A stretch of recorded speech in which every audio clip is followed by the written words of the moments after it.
पता नहीं कौन सी मनुष्य घड़ी पर ये मानव पैदा हो गया। हम सब की जिंदगी को ग्रहण बनकर चिपक गया है। आज तो उसने हद ही कर दी।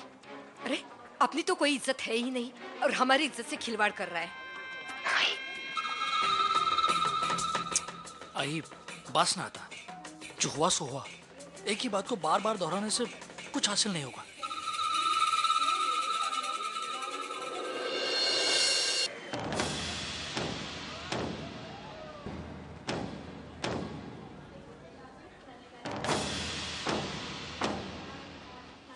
चलिए माना। अच्छा,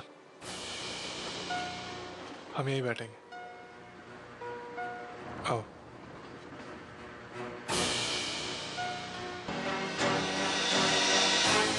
आई, मुझे पता है आप मुझसे बहुत नाराज हैं। दुनिया की कोई आई ये नहीं चाहेगी कि उसके बेटी का पति ऐसे बेटा की नौकरी करता। आप लोगों को मेरी वजह से कितनी शर्मिंदगी हुई होगी मैं जानता हूँ, लेकिन आई मुझे माफ कर दीजिए प्लीज। हाँ, हम नाराज हैं, लेकिन इसलिए नहीं क्योंकि तुम वहां वेटर का काम कर रहे थे, इसलिए भी नहीं कि तुमने हमें ये बताया नहीं, लेकिन इसलिए कि तुम हमें गलत समझ रहे हो या अभी तक समझ ही नहीं पा रहे हो। हम बहुत खुशनसीब है कि हमें तुम्हारे जैसा दामाद मिला, हमारी अर्चू को तुम्हारे जैसा पति मिला।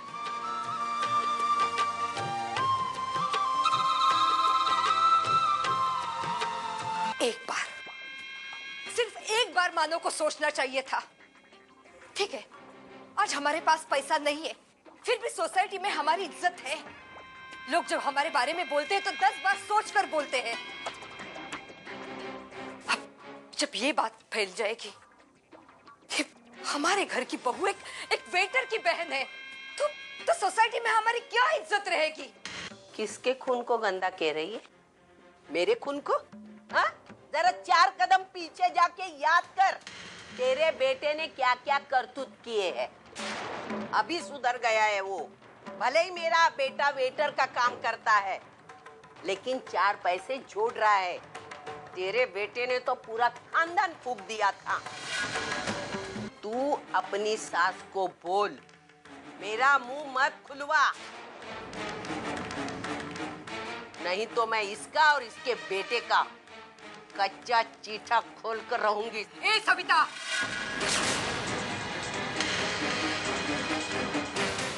आखिर तुम चाहते क्या हो?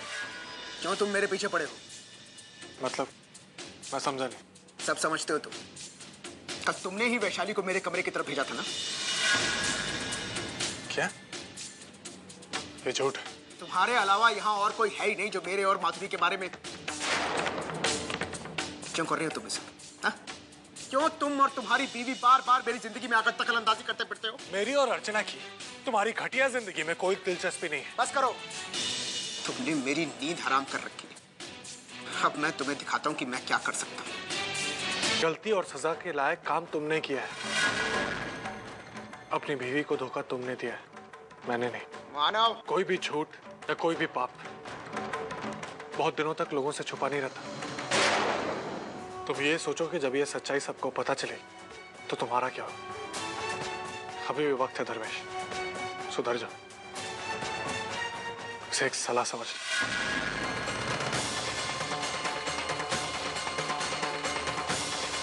मैडम, जो स्वाति मेरे लिए नौकरी का ऑफर लेकर आई है वो मैं कर लूं? क्या? तुम नौकरी कर लो? ऐसे भी तो घर पे बोरी होती हो। मैं आपका थोड़ा बोझ हल्का करना चाहती हूँ। मानव, मेरी खुशियाँ आपसे, लेकिन जब भी मैं आपको तकलीफ में देखती हूँ ना तो मैं आपसे ज्यादा तड़पती हूँ। आप मेरी बात समझ रहे ना मानव?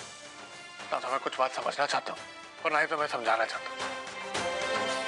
तुम्हें जो करना है कर लो, मैं जा रहा हूँ।